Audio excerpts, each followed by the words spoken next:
के चरणों में नमन करते हुए,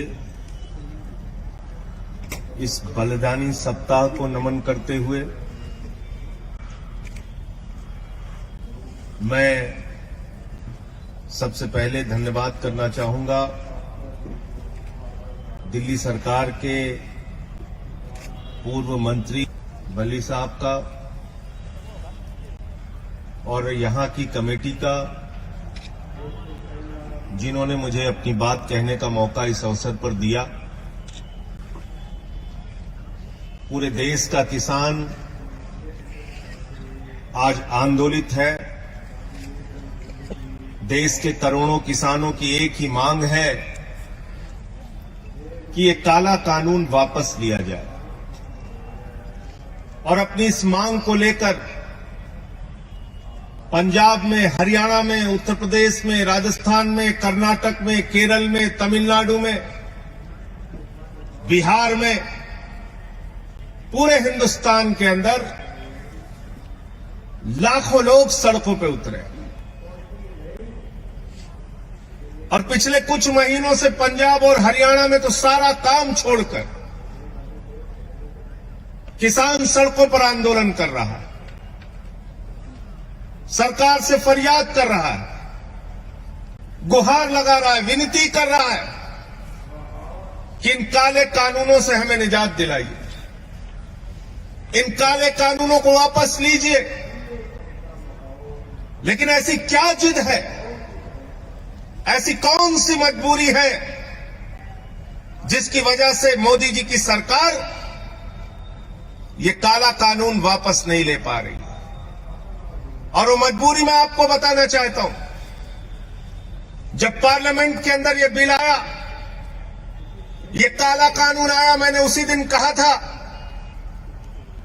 ये कानून किसानों के हित में नहीं है, बल्कि ये कानून हिंदुस्तान के करोड़ों किसानों के डेथ वारंट पे मोदी सरकार ने साइन किया है, और इसलिए हम इसका विरोध करते हैं। और हमने पार्लियामेंट के अंदर माइक तोड़ा था, मुझे निलंबित कर दिया गया।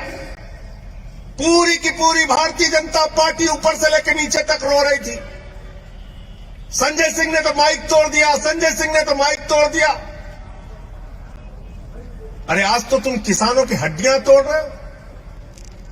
मुझे निलंबित किया गया तो तुम्हारी सरकार को भी निलंबित किया जाना चाहिए।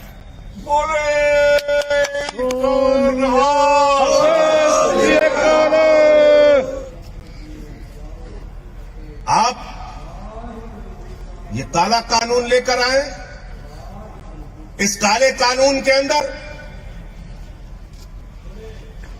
एमएसपी की गारंटी का एक शब्द नहीं। मैंने पूछा इसमें एमएसपी की गारंटी कहां है? बोले साहब मोदी जी ने भाषण दे दिया, आप मान लीजिए। मैंने कहा भाई मोदी जी ने कहा था 15 लाख हर खाते में आएंगे, बाद में कह दिया जुमला है।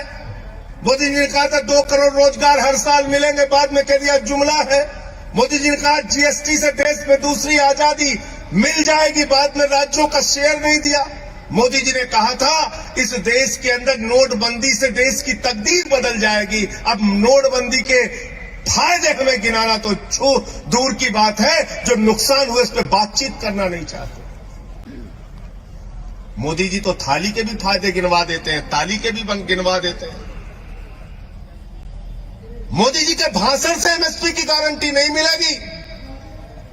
अगर मुझे एमएसपी नहीं मिली, न्यूनतम समर्थन मूल्य नहीं मिला, तो महेंद्र गोयल जी अगर मैं किसी जज के सामने जाऊंगा तो जज साहब कहेंगे कानून में कहां लिखा है बताओ।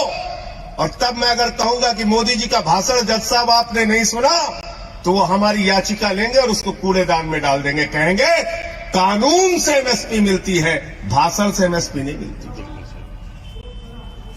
भाषण से एमएसपी नहीं मिलती।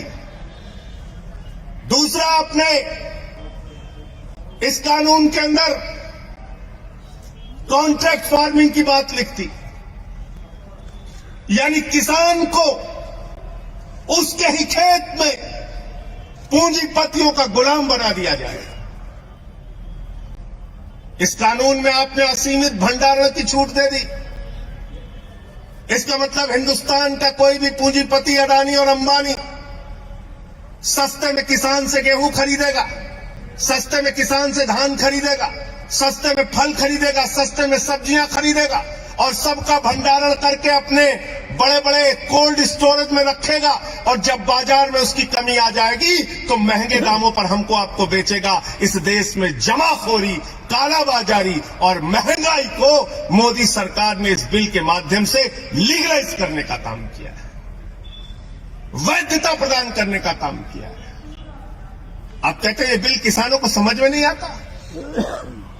मोदी जी भाषण देके समझा रहे हैं, उनके मंत्री भाषण देके समझा रहे हैं, कहते हैं बिल समझ में नहीं आया, बिल समझ में नहीं आया। अरे मैं तो ये कहना चाहता हूं किसानों को ये बिल समझ में आ गया है, ये आपकी प्रॉब्लम है। ये आपकी प्रॉब्लम है कि किसानों को ये बिल समझ में आ गया है और इसलिए आज पूरे देश का किसान आंदोलनरत है। मुझे पीड़ा होती है, तकलीफ होती है मुझे जब आप उन अन्नदाताओं को आतंकवादी कहते हैं, शहीद आजम भगत सिंह के वंशजों को आतंकवादी कहते हैं, शहीद उधम सिंह के वंशजों को आतंकवादी कहते हैं, शहीद लाला लाजपत राय के वंशजों को आतंकवादी कहते हैं, शहीद करतार सिंह सराफा के वंशजों को आतंकवादी कहते हैं। जलियांवाला बाग कांड में जिन लोगों ने अपनी शहादत दी उनके वंशजों को जो लोग आतंकवादी कहते हैं, उनको इस देश की सत्ता पर एक मिनट भी रहने का अधिकार नहीं, मैं कहना चाहता हूं। और इसलिए साथियों और दोस्तों, कल तो मोदी जी के सामने हम लोगों ने विरोध किया, हमारे साथी सांसद पंजाब के भगवंत मान जी ने जमकर विरोध किया और उनके बहरे कानों में आपकी आवाज पहुंचाने की कोशिश मैंने की। सदन चल रहा था तब भी की, सदन नहीं चल रहा है, सत्र नहीं बुलाया जा रहा है तब भी की और आगे भी करता रहूंगा, लड़ता रहूंगा आपके लिए, आपकी आवाज को उठाता रहूंगा, क्योंकि हमारे नेता अरविंद केजरीवाल जी ने साफ तौर पे कहा है आम आदमी पार्टी का एक एक कार्यकर्ता सड़क से लेकर संसद तक किसानों के मुद्दे पर उनके साथ रहेगा। लाठियां भी खानी हो, जेल भी जाना हो, आपकी सेवा भी करनी हो, एक कार्यकर्ता बनके, एक सेवादार बनके आपके साथ मजबूती से खड़ा रहेगा।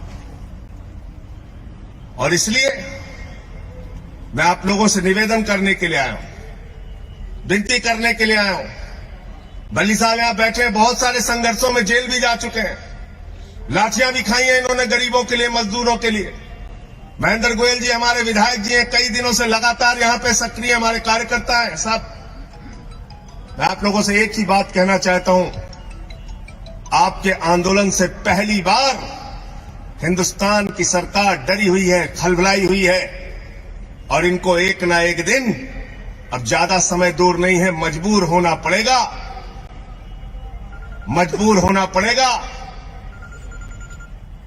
आपकी मांगों को पूरा करने के लिए। इस पूरे सप्ताह